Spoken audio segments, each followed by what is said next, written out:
Welcome to his author's voice, and I am the author, Jack Sanger. So here we have the second half of Rupture, a tale in which an artist, Giles Castell, has discovered tapes in his cellar, videotapes, and on them pictures of himself with a different name and with a different family. How can he come to terms with this? What are the consequences? Is there a message in the tapes for him? You'll find out now. Rupture, Part 2. He had an idea. Rather than run the battery down straight away, he went off to his laptop. It had been plugged in before the storm, as was always the case when he wasn't travelling, and therefore was fully charged. His internet was very slow because he ran it off a USB dongle connected to the same provider as his mobile phone. It was still functioning. He typed Felix Leonard into Google. There were 3 links at the bottom of the first window. They were all old. Whatever the temporary nature of human existence, the virtual footprint of a person could live forever. He took a deep indraft of breath and looked at the bold headings. The Wikipedia site seemed to be the most comprehensive, suggesting a biography and a timeline of artworks. The next contained paintings for sale among those of other artists under the names of the Frost Gallery. The last one began, "Police were today investigating the mysterious," with a pragmatism to try to dampen his extreme anxiety, which was already covering him in a tingling, prickly cold nausea. He began with the least threatening headline. There were 4 works by Felix Leonard from the previous decade. He enlarged them one at a time, but had not the slightest sense of authorship of any of them. Nor did he like them. They were violently multitonal abstracts that bled from canvas to wooden frame. There was no sense of depth, nor was there a frisson from the juxtaposition of either shape or colour. The names were cryptic, but made a fiendish sense in this surreal other world. Limbo, interstices, lacuna, crevasse. Each pointed up some kind of hiatus or gap in the settled flow of time's arrow. Had Felix some unconscious inkling that he was inhabiting a parallel universe? The prices were high, and a swift look at the man's past catalogue showed that he had no problem selling his work. It covered a period of roughly 5 years. The Wikipedia article was bizarre.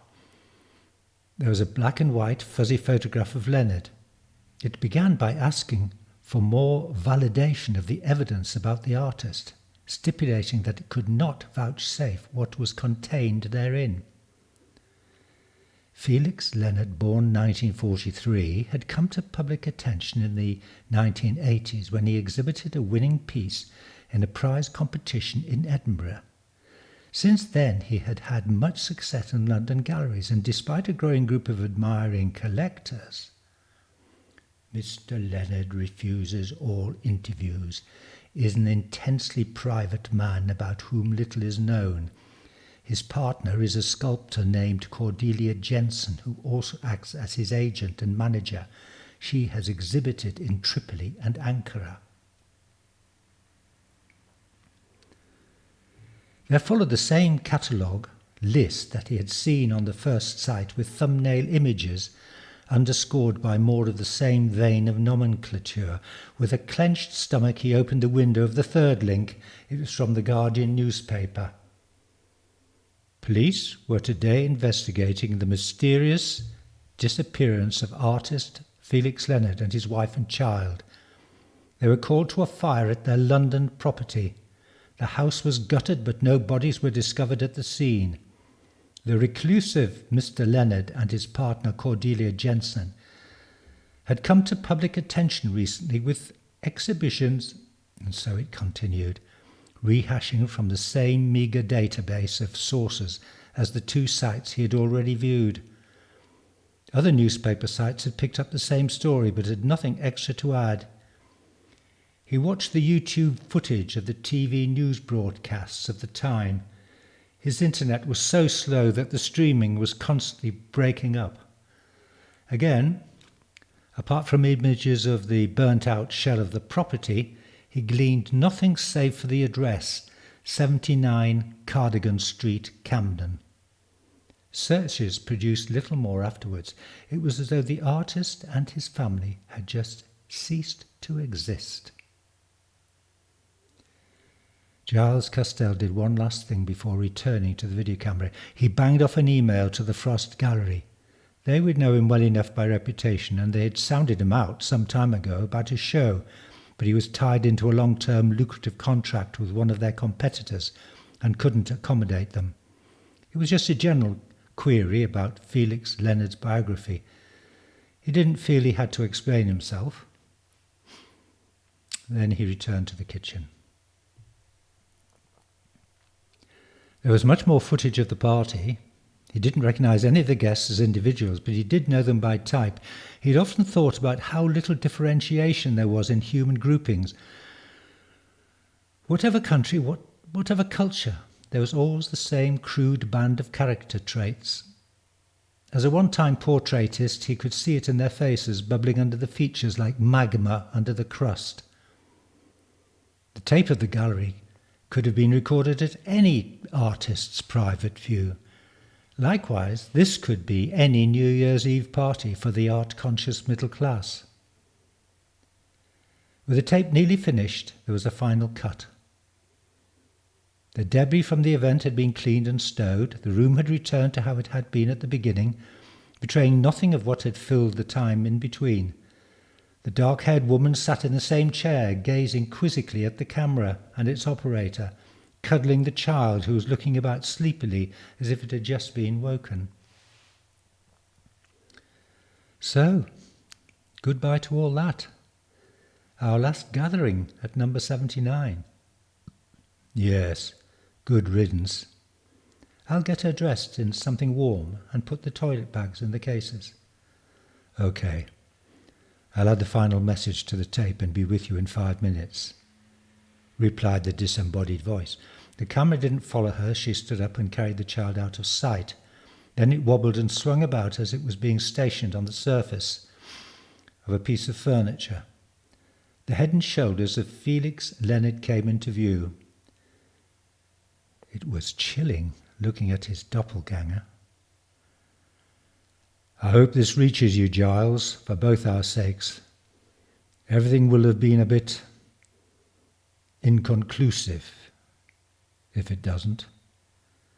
His other self smiled, and the monitor blinked and returned to the disturbed emptiness of before. He sat back, more troubled than ever, the face of an apparently younger self seeming to hang in the air before him, its import undeniable. Felix Leonard knew about him even if he didn't know about Felix. How could that be? Some earlier him or duplicate of him may have lived several years complete with wife and child, knowing that he was unaware of the fact and had resolved or been forced to let him in on the secret. He had a momentary vision of Felix taking out a petrol can or something similar and setting fire to the house just before they left.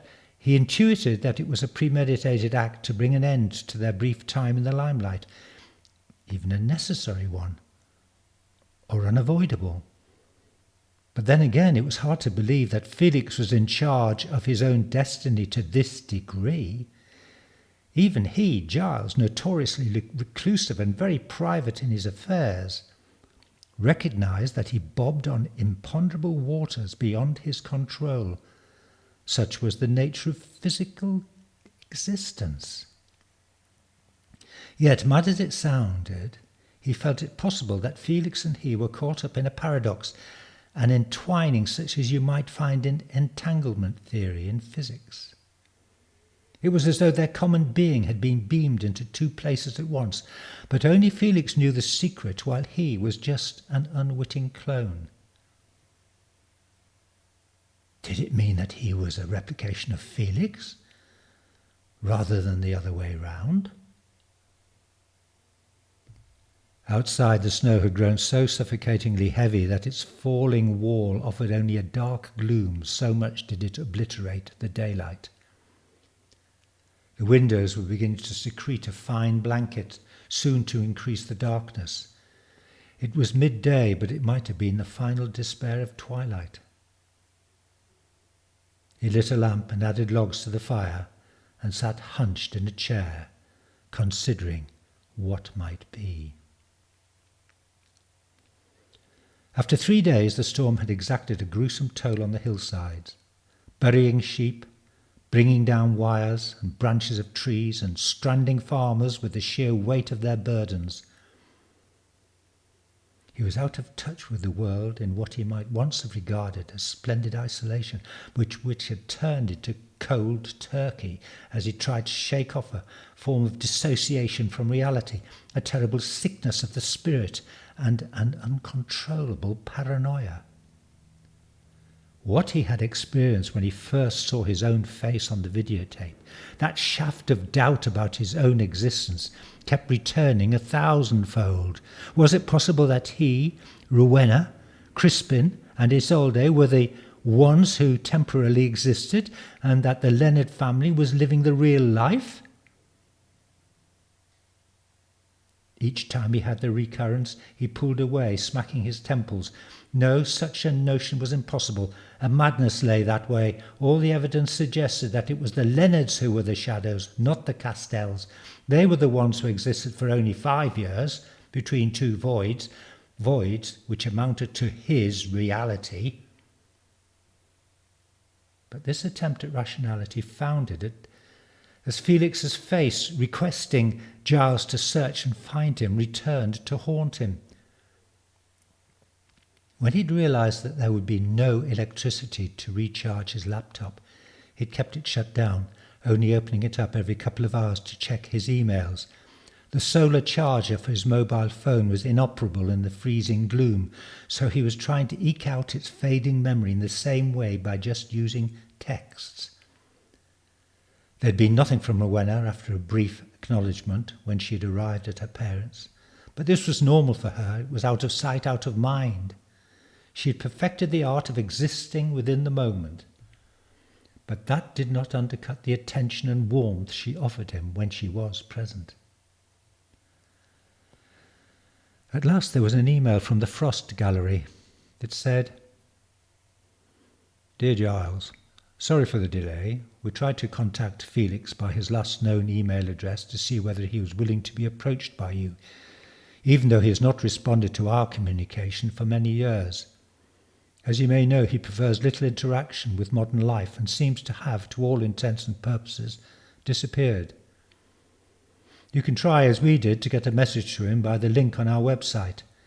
Click on his name under Frost Artists on our title bar, and it will ask you for a code. Type 79 cards. This would at least allow you to send him your request, if he is there. We hope you have success. Please remember our interest in your work." The Frost Gallery. He saw immediately that the code was an abbreviation of 79 Cardigan Street. It gave him a jolt of anticipation. How should he frame his request? A one-liner.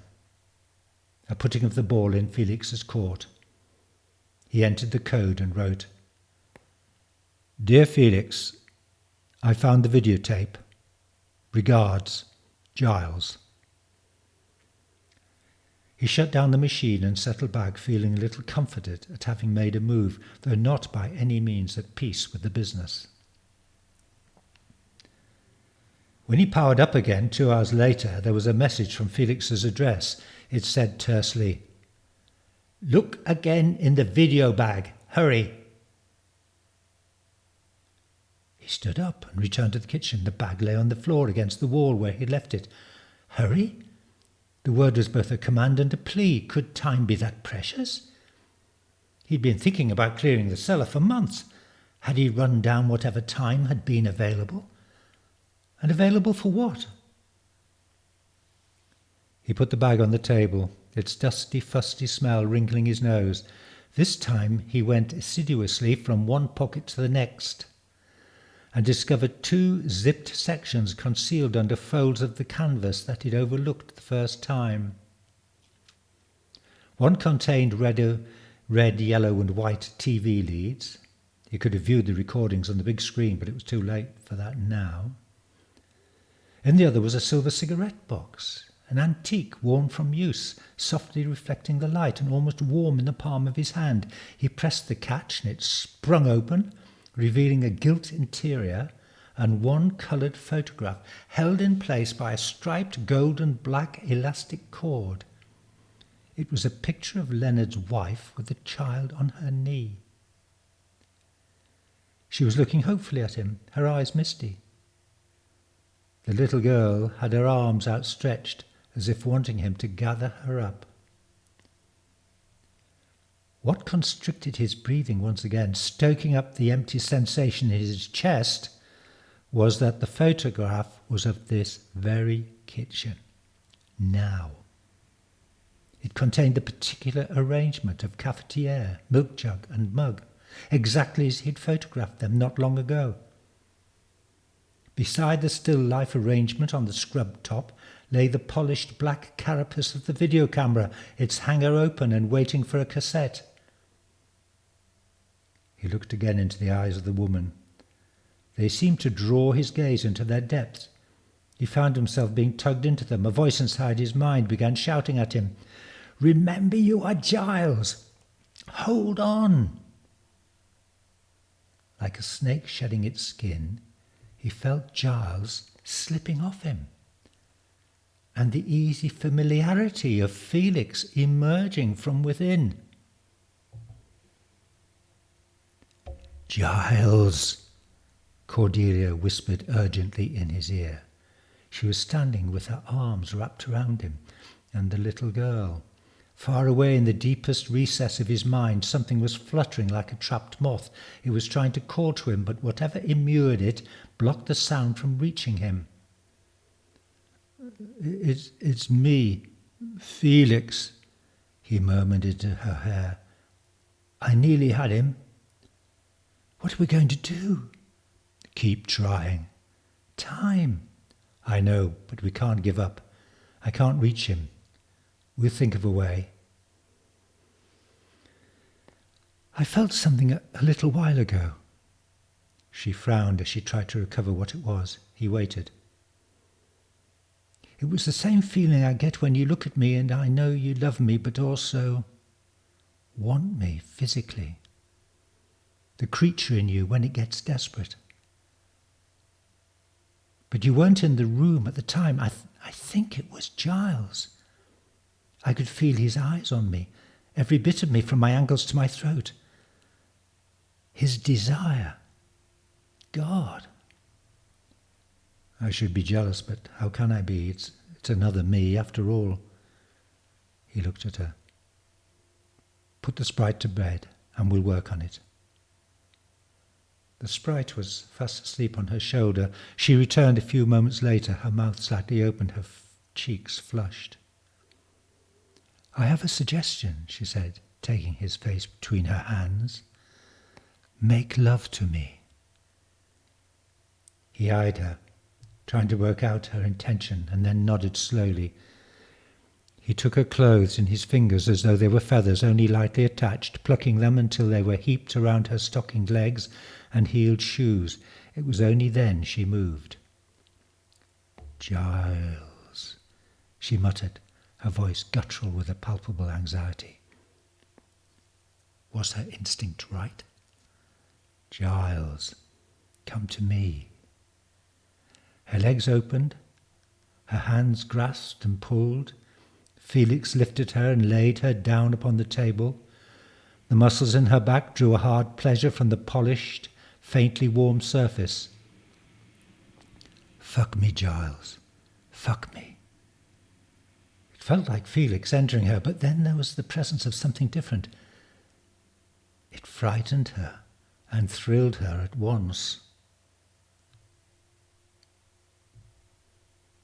He had lost it for a moment, as though the connection had been severed. He had felt himself succumbing to the eyes of the woman, and then it was as if he'd had a small seizure, a moment of blankness, and he was outside again, holding the photograph, inanimate once more. Giles raised it. It produced a touch of heat on his fingertips.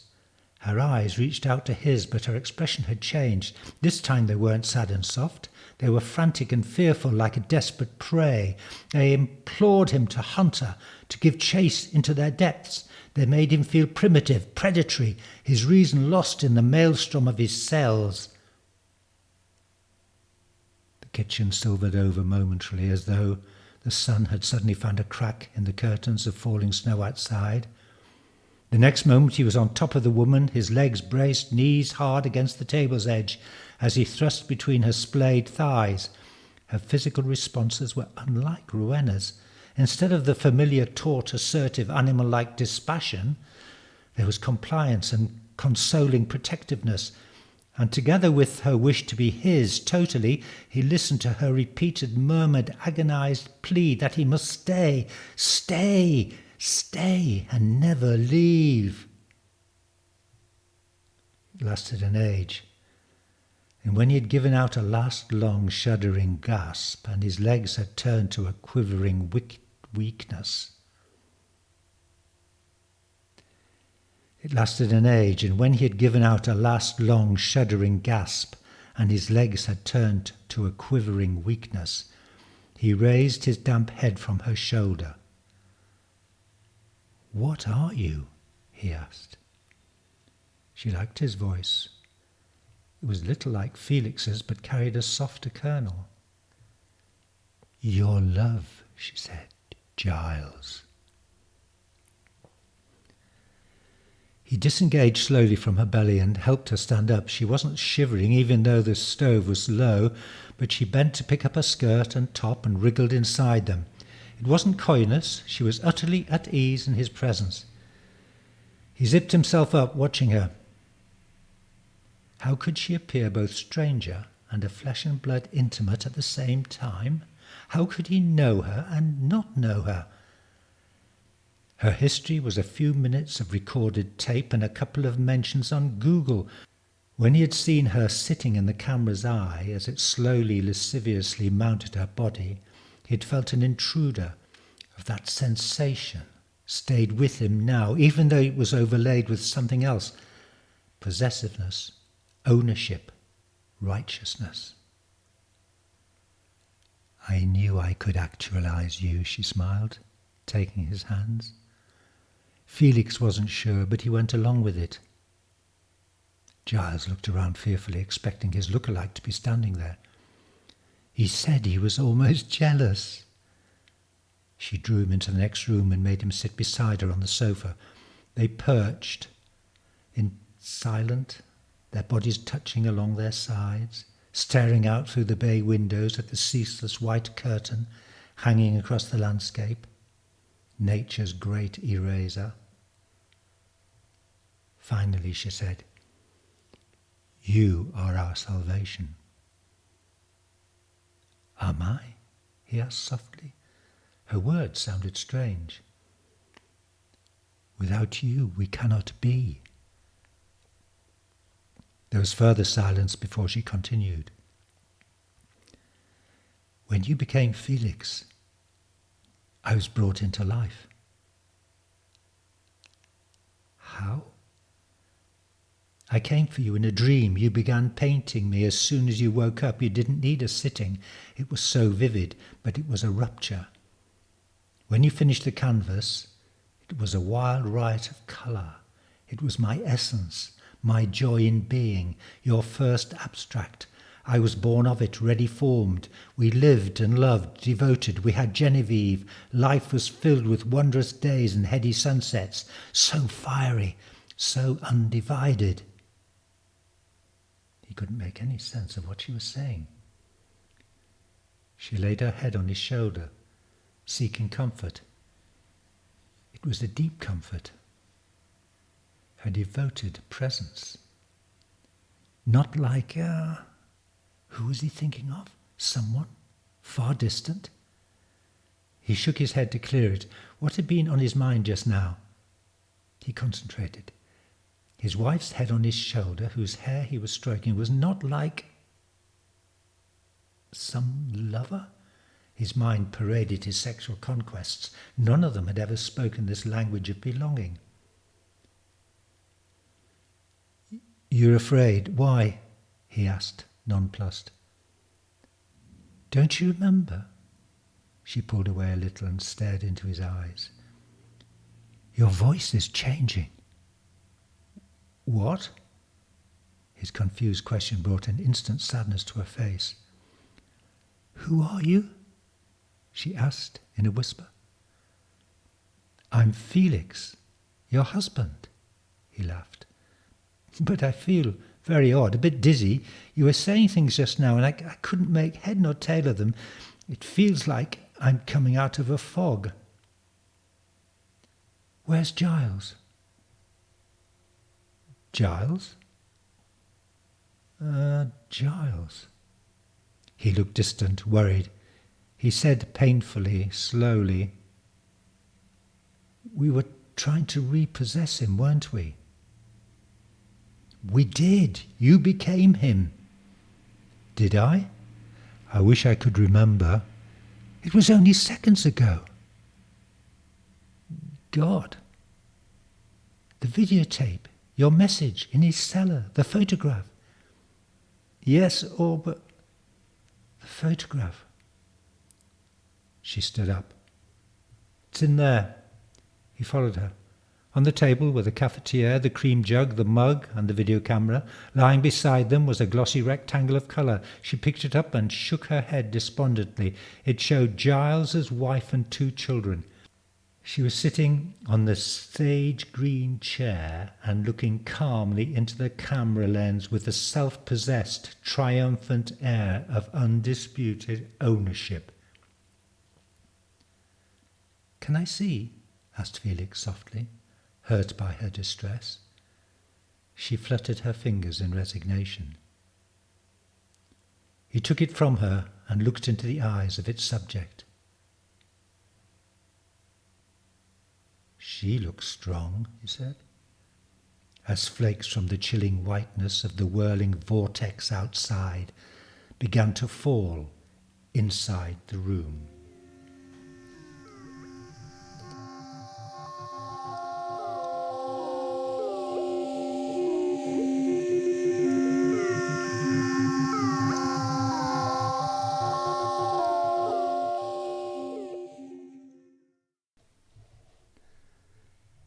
So, there you have it.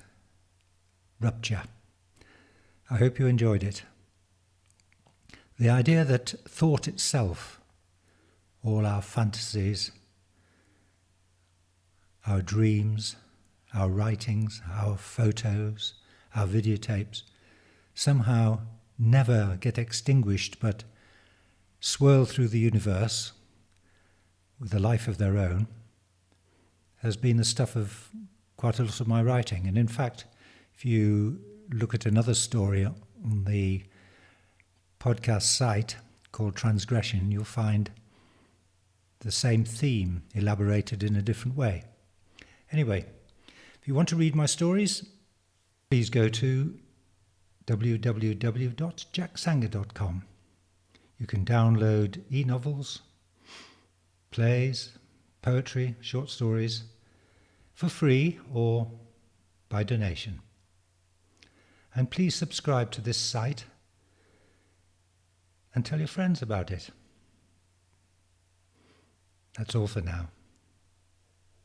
Bye-bye.